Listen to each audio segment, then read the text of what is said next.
हम किरण शर्मा, हम मंजू शर्मा अपना चैनल पर स्वागत करै छी। नमस्ते प्रणाम। जते दाई माई दीदी भाजी चाची बहिन छी सब गोटन के प्रणाम करै छी। जते भैया भाई छी सब गोटन के प्रणाम करै छी। सब गोटन ने तार प्यार से देवरानी जेठानी जा रहल छी। बहुत प्यारा से झूमर गीत बनाबा अहाँ सब जरूर सुनबा। काल खन हम सब वीडियो नहीं डाल पाइली तो माफी चाहे अहाँ सब जरूर इंतजार केलिए होत, लेकिन हम सब वीडियो नहीं डाल पेली कैलाकि हमरा घर पर कनी काम ज्यादा भ गेल छै। कुछ पाबनि त्योहार रहे छै त काम त बढ़िए जाय छै, एक लक हम सब वीडियो नहीं बना पेलिए। और शायद रात में तो लाइट कट जाए छै, सबसे बड़का टेंशन ई रहे छै कि रात में लाइट रहते तो हम सब बना लेबे, लेकिन रात में बहुत लाइट कटे छै तो एक लक नहीं बना पाबे छी। त अहाँ सबसे माफी चाहे छी, माफ करब।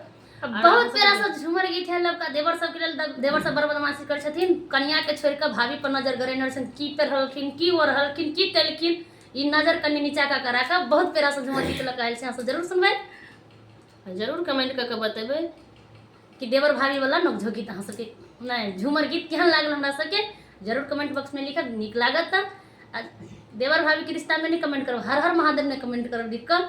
बहुत सावन बहुत नजदीक आ गेल छै। बहुत प्यारा सा गीत गोरे गो